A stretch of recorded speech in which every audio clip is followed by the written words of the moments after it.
ଲୋକରେ बहुत गुड़िए परी रहुथिले। सुंदरता देखिबाकू गले समस्ते परस्पर ठारू बहुत सुंदर थिले, किंतु रानी परी जहा ना दिव्या थिला से समस्तंक ठारू सुंदर थिला। परी लोकरे केबे केही मिछ कुहंती नाही। जदि भूल रे भी केही जणे मिछ कहि दिए ताहले रानी परी ताकू कठिन दंड दिए। भल काम करिबा द्वारा तांको बर मध्य मिलिथाए। सेथिपाई केही भी सेठारे मिछ कुहंती नाही।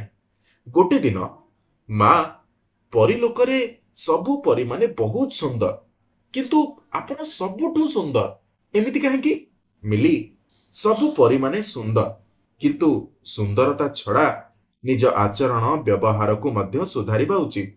काहेकि ना मु समस्तंकर रानी, सेथिपाई मते निजर टिके अधिक ध्यान रखिबाकू पड़ुची। मु ब्यूटी पार्लर जाउची, निज मुह उपरे विभिन्न प्रकार लेप लगौची, केबे केबे निज शरीर रे मालिश भी करौची। काहेकि ना मु समस्तंक आदर्श अटे।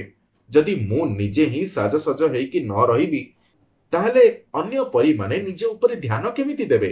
ओ मां, मते भी आपनको परी सुंदर देखा जिबार अछि। मोर तो रंग साबेना, मते भी पार्लर जिबार अछि। मते भी लेप दियो ना। नाइ नाइ, छुआ माननकू पार्लर जिबा मना अछि। आउ ये लेप को भी छुआ माने लगेई परिबेनी। जेबे तमे 18 वर्षर हेइ जिवो सेतबेले मु निजे ही तुमको लेप लगेई देबी। आउ सेमतिरे भी तमे बहुत सुंदर। एतिकी कही रानी परी निजर प्रिय झियो मिली को गेला करिदेले। ता पर दिन जेतबेले दिव्या परी साजसज्जा हेई राज दरबार को बाहर थिले, मिली परी तांको आड़को एक लୟରେ चाहि रहिथिला। बड़ हेइकी मु भी निज मां को परी एमती सुंदर देखा जिबाकू चाहूची। केते सुंदर लागुचती से दिन से संपूर्ण गुमसुम हेई बसी रहिला। से दिन दी पहर को तार कोन हेला के जानी से हठात उठिला आउ निज मां को पखरा को गला। सबु जिनिस ओलटा पालटा करी से लेपटी को खोजी पाइला। आउ दर्पण रे देखी देखी करी से निज मुह एवं हाथ सबु जगारे लेप लगेई देला। तापरे जल्दी जल्दी काम करिवार प्रयास रे हठात ता हाथरू काचर पात्र धमकिना तळे पड़ी भांगी गला। हे भगवान, मुझे कौन करी? मां को तो जना पड़ जिवो मु ही लेप लगेइथिली। आउ पात्र भांगी गला, से मते निश्चय दंड देबे। मिली परी बहुत जोरे डरी जाई से निज मुह आउ देहरे लगेइथिबा सबु लेप को धोई देला। आउ निज बखरा को जाई चादर घोड़ी हेई सोई पड़िला। जेबे राति रे दिव्या परी निजर लेपर पात्र को भांगी जाइथिबार देखिले सी बहुत क्रोधित हेई गले। ये लेपर पात्र भांगिला केमिति? किए अछंती एठी? सबु दासी ए कथा सुनी दौड़ी दौड़ी आसिले। हाथ जोड़ी थरी की कंपी की ठिया हेइथिले, किंतु मिली परी चादर को घोड़ी हेई सोई रहिथिला। रानी परी, क्षमा करि दियंतु आम माननकू, आमे ताकू भांगिनु। आउ आपण जिबा परे तो आपनको कक्ष को केही भी जाई नाहंती। मिली परी कोठी अछंती? डाको तांको। गोटे दासी आसी कहिला कि मिली परी सोईची बोली। दिव्या परी निजे ता कक्ष को गले। मिली, उठ, एटा कोन सोईबा पई ठीक समय? तमर देह ठीक अछि तो? हाँ मां, निद आसुथला। मिली, तुरंत उठी हॉल को आस। तुरंत उठ। कौन हैला मां, आपण एते क्रोधित काहे कि अछंती? सेतिके बेळकू दिव्या परी बाहर को पळै जाइथिला। मिली परी डरी डरी ता पछे पछे हॉल को चली आसिला। हाँ तो कुह मां। हाँ तो एबे सत सत कुह, मो कक्ष रे जाई लेपर पात्र को किए भांगिला? मु तो देखी भी नाही मां। जिए कहि भी ए काम करिची सत सत कहि दियो, मु ताको क्षमा कर देबी। मां, मु तो छुईनी, सत्य कहूची मु। आपण काहाकू भी पचारि नियंतु।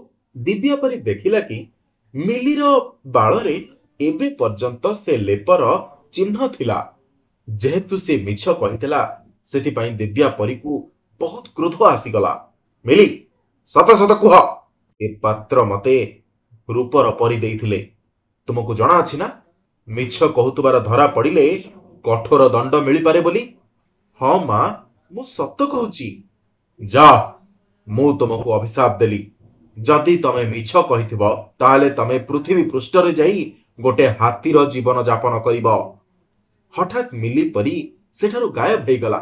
आउ जंगल रे गोटे छोटो हाथी हेई एपट सेपट को देखिबा को लागिला। ता आखिरु ଲୁହ ବୋହିବାକୁ ଲାଗିଲା। ସିଏ ଗୋଟେ ନଦୀ ପାଖରେ ଯାଇ ବସି ପଡ଼ିଲା। ହଠାତ୍ ପରୀ ଲୋକରେ ରାଣୀ ପରୀର ମା ହଡ଼ବଡ଼େଇ ହେଇ ଆସିଗଲେ। ଦିବ୍ୟା, ତମେ ଇଏ କଣ କରିଲ? ନିଜ ଝିଅକୁ ଏତେ ବଡ଼ ଦଣ୍ଡ ଦେଲ? ମା, ନିୟମ ତ ସମସ୍ତଙ୍କ ପାଇଁ ସମାନ ଥାଏ ନା। ଏବେ କିଛି ହେଇପାରିବନି। ଗୋଟିଏ ଥର ମୋ ମୁହଁରୁ ଶବ୍ଦ ବାହାରି ସାରିଛି ମାନେ ବାହାରି ସାରିଛି। ମୁଁ ତମଠାରୁ ବଡ଼ ଆଉ ଅଧିକ ଶକ୍ତିଶାଳୀ। ମୁଁ ମିଲିକୁ ବରଦାନ ଦଉଛି କି ସେ ପୃଥିବୀ ପୃଷ୍ଠରେ ଯେତେବେଳେ ବି କିଛି ଭଲ କାମ କରିବ, ସେତେବେଳେ ପରୀ ଲୋକର ଉଡ଼ନ୍ତା ଯାନ ତାକୁ ପୁଣି ଥରେ ପରୀ ଲୋକକୁ ଫେରେଇ ଆଣିବ। ମା, ତମର ବହୁତ ବହୁତ ଧନ୍ୟବାଦ। ମା ରାଣୀ ପରୀକୁ କୋଳାଗ୍ରତ କରିନେଲେ।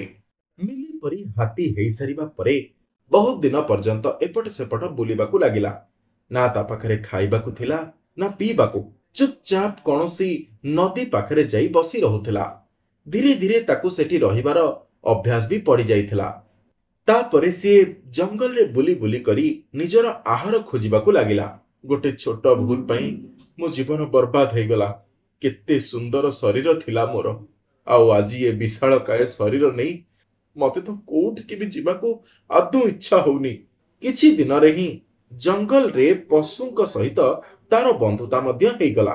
ଗୋଟେ ଥର ଜଙ୍ଗଲରେ ସ୍କୁଲ ପିଲାମାନଙ୍କର କ୍ୟାମ୍ପ ଲାଗିଥିଲା। ଛୁଆମାନେ ସବୁବେଳେ ଫୁଟବଲ ଖେଳନ୍ତି। ମିଲି ପରୀକୁ ଛୁଆମାନଙ୍କର ଏ ଫୁଟବଲ ଖେଳଟା ବହୁତ ଭଲ ଲାଗୁଥିଲା।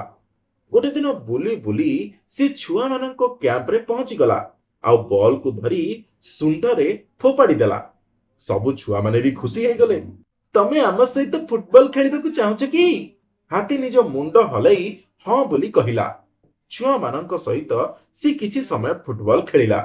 ଛୁଆମାନେ ଯିବା ପରେ ସେ ନିଜ ନଦୀ କୂଳକୁ ଆସି ଚୁପଚାପ ବସିଗଲା। ଏଇ କାମ ପ୍ରତିଦିନ ହଉଥିଲା। ଛୁଆମାନେ ସବୁଦିନ ହାତୀ ସହିତ ଖେଳିବାକୁ ଉତ୍ସାହିତ ହେଇ ରହୁଥିଲେ। କେତେବେଳେ ପିଲାମାନେ ସେ ହାତୀ ପାଇଁ କଦଳୀ ତ କେତେବେଳେ ଆଖୁ ନେଇକି ଆସନ୍ତି। ଗୋଟେ ଦିନ, ହାତୀ ମୋ ସାଙ୍ଗ, କଣ ମୁଁ ତୁମ ପିଠି ଉପରେ ଟିକେ ବସିପାରିବି କି? ହାତୀ ହଁ ଭଳି ମୁଣ୍ଡ ହଲେଇଲା ଆଉ ଆଉ ମାଟି ଉପରେ ବସି ପଡ଼ିଲା। ତା ପିଠି ଉପରେ 4-5 ଜଣ ପିଲା ବସିଗଲେ।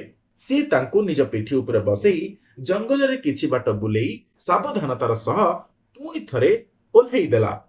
ଏବେ ଏଇଟା ତାଙ୍କର ନୀତିଦିନିଆ କାମ ହେଇଯାଇଥିଲା। ଫୁଟବଲ ଖେଳ ପରେ ପିଲାମାନେ ହାତୀ ପିଠିରେ ବସି ଟିକେ ବାଟ ବୁଲିବାକୁ ଯାଆନ୍ତି। ଗୋଟେ ଦିନ ଯେବେ ସିଏ ନଦୀ କୂଳରେ ବିଶ୍ରାମ କରୁଥିଲା, ସେତେବେଳେ ସେ ଦେଖିଲା କି ସେ ନଦୀକୁ ଗୋଟେ ସ୍ତ୍ରୀ ଲୋକ ପାଣି ଆଣିବାକୁ ଯାଉଛି। ସେ ନିଜ ଛୁଆକୁ ନଦୀ କୂଳରେ ବସେଇ ପାଣି ନବାକୁ ଚାଲିଯାଏ। ଠିକ୍ ସେତିକି ବେଳେ ସେ ଛୁଆଟି ତା ମାର ପିଛା କରି କରି ସେ ନଦୀ ଭିତରକୁ ଚାଲିଯାଏ ଆଉ ବୁଡ଼ିବାକୁ ଲାଗେ। ଯଦି ମୁଁ ଛୁଆକୁ ବଞ୍ଚେଇବିନି ତାହେଲେ ତ ଛୁଆଟି ବୁଡ଼ିଯିବ। ଆଉ ଯଦି ଏସବୁ କରିଲା ବେଳେ ତା ମା ଡରିକି ଚିଲେଇ ଦବ, ତାହେଲେ ତ ଲୋକମାନେ ଆସି ମତେ ମାରିବାକୁ ଲାଗିବେ। କିନ୍ତୁ ଛୁଆଟାକୁ ତ ବଞ୍ଚେଇବାଟା ଅଧିକ ଜରୁରୀ ଅଟେ। ଯଦି ଡେରି ହେଇଯିବ ତାହେଲେ ବହୁତ ଅସୁବିଧା ହେଇଯିବ। ଏଇ କଥା ଭାବି ହାତୀ ସେ ନଦୀ ଆଡ଼କୁ ଦୌଡ଼ିଗଲା। ହାତୀର ଦୌଡ଼ିବାର ଦେଖି ଛୁଆର ମା ଡରିକି ଚିତ୍କାର ମାରି ସେଠି ପଡ଼ିଗଲା। କିନ୍ତୁ ଏ ସବୁକୁ ସେ ହାତୀ ନ ଡରି ସେ ଛୁଆଟାକୁ ନିଜ ଶୁଣ୍ଢରେ ଧୀରେ ସେ ଉଠେଇ ନିଜ ପିଠି ଉପରେ ବସେଇ ଦେଲା ଆଉ ଧୀରେ ଧୀରେ କରି ପାଣିରୁ ବାହାରି ଆସି ସେ ମା ପାଖରେ ଚୁପ୍ କିନା ବସି ପଡ଼ିଲା। ମୁଁ ତ ତୁମକୁ ନିଜ ଝିଅର ଶତ୍ରୁ ବୋଲି ଭାବୁଥିଲି, କିନ୍ତୁ ତମେ ତ ଆମର ମିତ୍ର ବାହାରିଲ। ମୁଁ ଏବେ ଯାଇ ତୁମ ପାଇଁ ନିଜ କ୍ଷେତରୁ କିଛି ଆଖୁ ନେଇକି ଆସୁଛି। ତମେ କୁଆଡ଼େ ବି ଯିବନି। ଠିକ୍ ସେଇ ସମୟରେ ଆକାଶରୁ ଉଡ଼ି ଆସି ଗୋଟେ ଉଡ଼ନ୍ତା ଯାନ ତା ପାଖରେ ପହଞ୍ଚିଲା। ମିଲି ପରୀ, ତମ ଦଣ୍ଡର ସମୟ କାଳ ସମାପ୍ତି ହେଇଯାଇଛି। ଆସ, ଏଇ ଉଡ଼ନ୍ତା ଯାନରେ ବସ। ଆମେ ପରୀ ଲୋକକୁ ଯିବା। ମୋର କୋଉଠିକି ବି ଯିବାର ନାହିଁ। ମୁଁ ସବୁବେଳେ ଶୁଣି ଆସିଛି କି ପୃଥିବୀରେ ରହୁଥିବା ଲୋକମାନେ ବହୁତ ସ୍ୱାର୍ଥୀ, କିନ୍ତୁ ଏତେ ଦିନ ହେଇଗଲା ଏଠି ମୁଁ ରହିବାର। ମତେ ଏଠି ଜଣା ପଡ଼ିଲା କି ମନୁଷ୍ୟ ଜାତି ବି ବହୁତ ଭଲ ଆଉ ପ୍ରେମରେ ଭରପୁର। ଏମିତିକି ଏଠାକାର ଲୋକ ପଶୁମାନଙ୍କୁ ବି ନିଜ ମିତ୍ର ପରି ବ୍ୟବହାର କରିଥାନ୍ତି। ହଠାତ୍ ସେଇ ହାତୀର ରୂପ ପରିବର୍ତ୍ତନ ହେଇ ସେ ମିଲି ପରୀରେ ପରିଣତ ହେଇଗଲା। ଠିକ୍ ସେତିକି ବେଳେ ସେ ଛୁଆର ମା ଦୌଡ଼ି ଦୌଡ଼ି ନିଜ ହାତରେ ଆଖୁ ନେଇ ସେଠିକି ପହଞ୍ଚିଗଲା। ଆରେ, ସେ ହାତୀ କୁଆଡ଼େ ଗଲା? ମୁଁ ତ ତାକୁ ପ୍ରତିଶ୍ରୁତି ଦେଇଥିଲି କି ତାକୁ ଆଖୁ ଖୁଆଇବି ବୋଲି। ହଁ ହଁ, ଆପଣ ତାକୁ ଏଇଠି ରଖିଦିଅନ୍ତୁ। ସିଏ ଏବେ ଆସିକି ତାକୁ ଖାଇନବ। ସେ ସ୍ତ୍ରୀ ଲୋକଟି ଚାଲିଗଲା। ତାପରେ, ମିଲି, ତମେ फेरी चल तुम माँ माने राणी परी तुमर अपेक्षा करिसंती। मु जीवी किंतु गोटिए सर्तरे कि सबु बेले मु पृथ्वी को आसीबी आ मते केही भी मना करि परिबेनी। ठीक अछि आस उड़ंता जानरे बस। दुई जण परी जेमिति ही उड़ंता जानरे बसिले से माने आकाश को उड़ी चलिले। एबे प्राय सबु समय रे मिली परी छुआंक साथिरे खेलिबा पई निजर रूप को परिवर्तन करी पृथ्वी को जीवा आसीबा करुथाए।